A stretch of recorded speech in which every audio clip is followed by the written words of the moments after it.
Welcome, ladies and gentlemen, to Commodity TV and a new edition of our online interview series. We want to get an update from Sibanye-Stillwater, world's largest platinum palladium producer and number 3 gold producer in the world. And James Wellsted is here with us, the Executive Vice President, Investor Relations and Corporate Affairs of the company. Good morning, James, to South Africa. How are you? Morning, Jochen. Very well, thank you. And yourself? Yeah, thank you. All fine so far, all good. I'm a shareholder of the company, long-term shareholder. I have to disclose that upfront, of course, and also the company is part of the SRC Mining Special Situation Certificate. Sibanye-Stillwater, great company. You just celebrated, I think, your 10th anniversary, if I'm correct. Yeah, yes, this year. That's right. And what you have achieved in 10 years is really outstanding. So let's talk a little bit about first on 2022, because I think it was another year which was in some parts not so easy for you. You had that big flooding in Montana. I think you had again some strike actions. So please comment a bit on 2022. Yeah, thank you, Jochen. Yeah, it was a challenging year in some aspects. I mean, you know, there were some external factors which presented quite significant challenges, not only for ourselves, but for the entire mining industry. And obviously, as you know, those are macroeconomic issues, concerns about a further slowdown in the global economy, rising interest rates and inflation, pressures that are affecting companies worldwide, skills shortages, which we've had to deal with, and then also obviously the political situation in Ukraine. So that's added quite a lot of complexity to the operating environment. We also experienced external events like the 1 in 500 year flooding in Montana, which affected the whole region. And actually, as you said, resulted in access to our Stillwater mine being affected. So we couldn't get people in and out of the operations, even though our infrastructure was not damaged itself. The roads and the bridges were damaged. And as a result, we lost 7 weeks of production at that mine, which accounts for about 60% of our US PGM production. And it then took us another up until November to really rebuild the production back to normal levels. So that was quite a significant change, which impacted our US operations. And we also restructured those operations or really repositioned them for lower palladium prices, which we now expect going forward. You know, we've got more positive outlook on platinum and rhodium, but certainly palladium, I think we believe is going to be under a little bit more pressure than it might have been a couple of years back. Why is it with palladium? Why do you think? It's mainly because, well, it's partly because of the increased substitution that we're seeing of platinum with palladium in gasoline auto catalysts. If you remember that gasoline internal combustion engines primarily use palladium as the catalyst, and then the diesel vehicles primarily use platinum. And what had happened in the past is there'd been a shift from diesel towards gasoline internal combustion engine vehicles after the VW Dieselgate scandal that happened in 2015, which pushed the palladium price up significantly. In 2020, BASF developed what they call a tri-metal catalyst, which allows for substitution of that palladium with platinum. And, you know, we're seeing that coming through, and it does mean that by about 2025, it'll mean about 1.2 million ounces of less palladium demand and increased platinum demand. So you win on one side, but less on the other. And in the US, our US operation is mainly a palladium mine, and as such, we've restructured it in that way. The other event that impacted quite significantly was the gold strike, which was unfortunate, but we had to take a position with the unions. They were demanding well above inflation increases, which would have then fed through into our wage negotiations at our PGM operations in South Africa. So we decided to take a stand and, you know, as we've done at our US operations, try and get a more inflation-linked agreement, which then creates more sustainability of the operations. And we were successful in doing that, but it did mean we had to take a 3-month strike. And that meant that most of the first half of the year, we produced very little gold. And then we also had to build up production in the second half of the year, which we achieved by about October, November. So both the US PGM and SA gold operations were very, very severely disrupted. And going into 2023, we obviously expect a much better. They're now at normal production levels. So we should see a much more stable operating performance with improved production, improved revenue, and lower costs from those operations. Okay, super. So that means that the outlook is much more on the positive side, I would say, first of all, for the profit, for the net earnings, but also maybe for the dividend, because we saw quite a dividend cut compared to 2021. But I think despite your disruptions, you guys still did well on the cash flow side, right? That's correct, Jochen. Yeah, I mean, 2021 was by far a record for the company. We had very, very high PGM prices due to various supply constraints, etc. With Norilsk flooding and then Anglo Platinum having their problems with their concentrators or their processing division. So prices were very, very elevated, and that pushed us to record levels of profitability in 2021. So we were always going to struggle to replicate that performance this year, particularly with the disruptions we had. But overall, we were free cash flow positive, and in fact, we've managed to maintain our positive cash position on our balance sheet for 2021, which is very good, positive from a future perspective. It puts us in a very strong position going forward in terms of obviously rewarding shareholders, but also growing the business in a value accretive way. But because of that positive cash flow, we were able to pay at the upper end of our dividend policy again. It was lower than 2021, but it still was a 6% dividend yield for the year, which is well above most of our gold and PGM peers in the industry. Yeah, definitely. No, I really enjoyed that too. And I think the payout is end of the month, right? That's soon, yes. That's good. So we cash flow in my pocket. Great. Let's talk shortly about safety, because I think you guys have also improved massively on the safety, right? Yes, that's correct. So we did have a regression in safety last year, and particularly in fatalities, which was very, very concerning and tragic for the business. We had 21 fatalities last year, and it actually was it replicated what we saw across the industry. So we're not 100% sure, but we do think it may have something to do with coming out of COVID, teams not being used to working together, etc. But nonetheless, we put a very, very significant focus on safety in the middle of last year. And we started to see those improvements, in 2021. And we started to see those improvements coming through towards the end of the year. And that continued in 2022. We saw further improvements over 20% plus in most of the safety metrics that we measure. And most importantly was on the fatality side, we had a significant reduction, 75% reduction in fatal incidents, with 5 fatalities for the year compared to 21 the previous year. Now, obviously, 5 is still 5 too many, but it does give us a lot of confidence or hope that we are doing the right things and that we will be able to advance on this or progress on the safety performance and get closer to our goal of zero harm in the workplace. So, we're not quite there, but certainly we've made very, very big strides in improving safety. Okay, super. You were already talking about the strike last year. So how long is the wage contract now running? Meaning, do we have to face maybe again a strike this year, or have you done that over several years?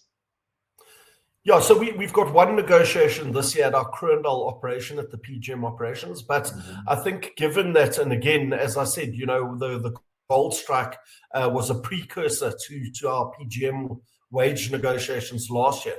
And what we achieved there was a historic outcome for our business and for the industry, in fact, because a lot of our peers also achieved the same outcomes, was a 5-year inflation-linked agreement. So what that means is previously we had 3-year agreements and they were timed consecutively with gold. It was a year after our gold operations. So what we had experienced was that we'd be negotiating gold one year, we'd have that strike like we did last year, and then you'd go into PGM wage negotiations.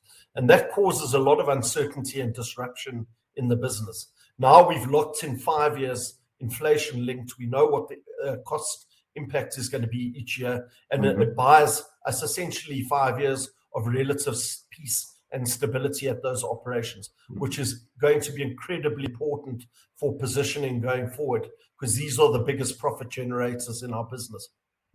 Okay. Let's talk about future profit centers, because I find it really interesting that you guys are moving a bit away from the precious metal side, moving into the battery metal side. And I think last year was very important for you, because you are owning now 85% of Keliber, and the construction of the lithium refinery has started. So also in addition, Sondeville, Eramet you bought with the nickel refinery, that is also producing already positive contributions to your business. So please give us a bit more insight onto those two operations, because I think those are, within the next 12 to 18 months is becoming very important for you, right? Yeah, so we had started looking at battery metals as an opportunity, prior to 2017. It was really when we got into the PGM space. In 2019, we acquired a research group called SFA Oxford, who did a lot of work on understanding the battery chemistry, the evolution of the battery and electric mobility, and then which metals were going to be critical to that future. And we identified, obviously, the ones that everyone knows about: lithium, nickel, cobalt, which is in difficult areas, so we struggled to get in there, but certainly copper, etc., of interest to us. And in 2021, we were able to make quite significant moves into the battery metal space. We did 4 transactions into the green metals environment. We did Sondeville in France. We acquired a 30% stake in Keliber in Finland, which is a lithium project. We acquired an option to do a JV in the US, in Nevada, called Rhyolite Ridge, which will be another significant lithium project. And then we bought a tailings dump reprocessing stake in Australia in a business called New Century, which we've now acquired control of. But Keliber, that's the one that you mentioned. We recently increased our shareholding from the initial 30% that we bought to about 85%.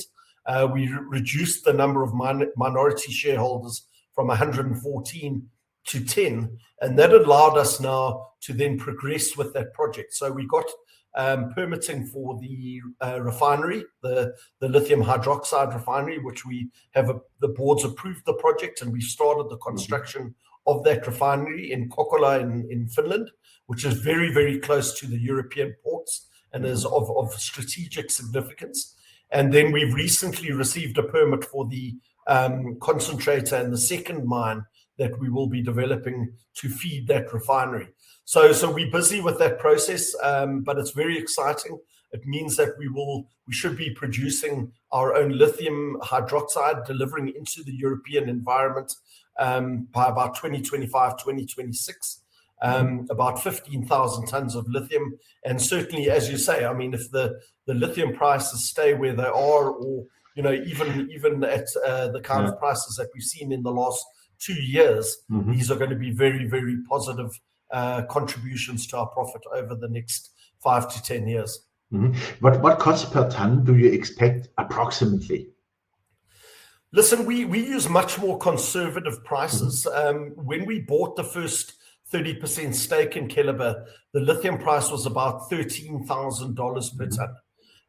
We're using about $26,000, $27,000 per ton for our valuation purposes and for our planning, but it's been sitting at around $60,000, $70,000 per ton. So some of the analysts have remarked actually that if Keliber, I mean, if the price stays where it is now, $60,000 per ton, there is a bit of a pullback at the moment, but if it stays at those kind of levels, Keliber will be actually worth more than our market cap at the moment. Crazy. Okay, I gotta buy more shares. No, because honestly, I really see it like that.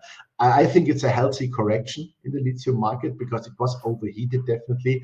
But I think in the long term, $50,000 to $60,000 per ton, I think it's a no-brainer because the demand is there, but not the supply. That's exactly the problem. I mean, it took us 10 years to permit Keliber in Finland. Yeah. And what we're seeing around the world is a similar situation, where just the time to get these operations permitted and into production is so long. And we've got a chart in our results, which if people want to go and have a look at our results presentation on our website, which shows that on what we're seeing at the moment is that there were a couple of brownfields expansions in Australia, Chile, etc., which has brought on some supply, which will mean that there's more balance in the market for the next year or two, and we expect lithium prices to come back. But beyond that, for the demand that's been projected for battery EV electric vehicles projection or entering the global auto sector, we're going to need a lot more new projects being brought online to fill that demand gap. And we just don't see those projects. The risk is much more skewed on the supply side. So in our view, there's going to be a significant deficit from about 2026 onwards. And that means that prices are going to be elevated, not only battery metals or lithium, but also it means that there's not going to be the penetration of battery electric vehicles that people have been kind of forecasting is not going to be possible, which means that the internal combustion engine vehicles are going to persist for longer, which means greater demand for our PGMs as well. So for us, it's a win-win. We'll win on pricing on the battery metals, but we'll also win on greater demand on the PGM side because of the supply issues that are bound to happen. Absolutely. So that means you're on the right business. We hope that we think we are. Let's talk shortly about nickel. Sondeville, the nickel refinery you bought from Eramet. I have the feeling that is also something really for the future, because we were talking, I think it was last year, about battery recycling. And that is something which will come online, I could imagine, within the next 3 to 4 years, when the first wave of the e-cars maybe are coming back, because the battery is down, is below these 80% levels. So what is going there with the battery recycling? Because I think this is also part of the future game, recycling, definitely, because we need the raw materials. And if we look at the environment, it makes much more sense to recycle than to maybe build a new mine when possible.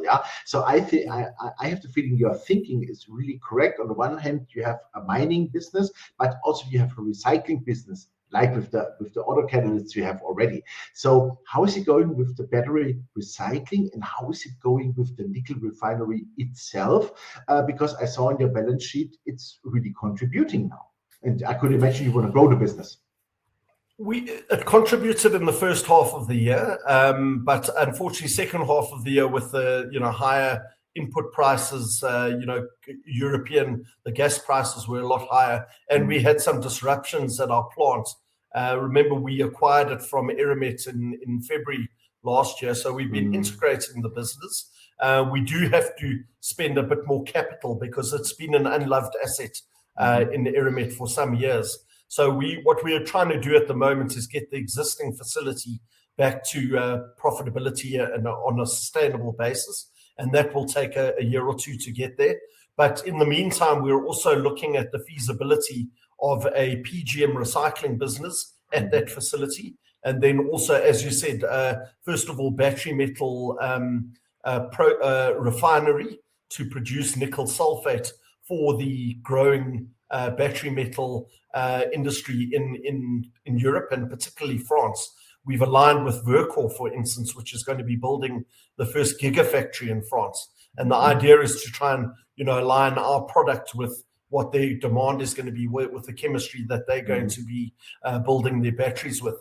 And then also build a relationship so you can start to process some of the waste from that battery metal production as your recycling, your initial recycling. And then that will obviously get built on through batteries that are recycled at the end of their lives. So we are trying to position ourselves at the moment. As you say, it will take a little bit more time before we get there.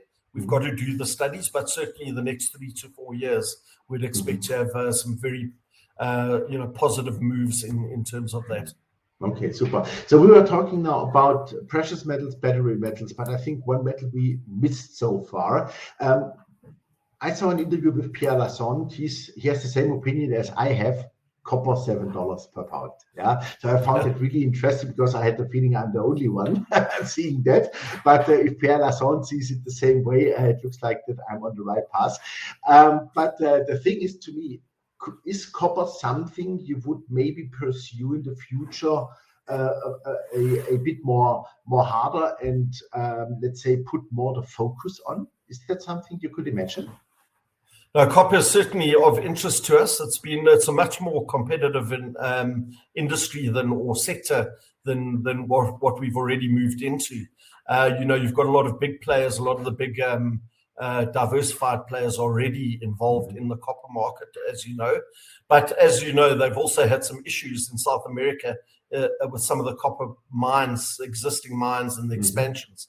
Where we see an opportunity, and our CEO, Neil Froneman, has spoken about it, is potentially in Africa and Zambia, particularly, where historically a very famous copper belt, which has not been developed adequately over the last couple of years due to various factors relating political factors and others. And there's a new government in place, a new president, and they're very they think very economically or commercially and are trying to attract investment into the country and to try and reinvigorate that industry. So at the moment, there are processes underway with some of the mines, Mimosa, Konkola,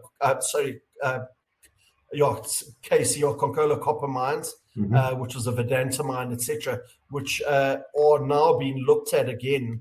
And there are processes underway with government to try and find new operators for these operations. And we are obviously participating in that process. It's still quite early days, but we do think we've got a very strong case because of our deep level mining experience, being located in Africa and operating in the African environment.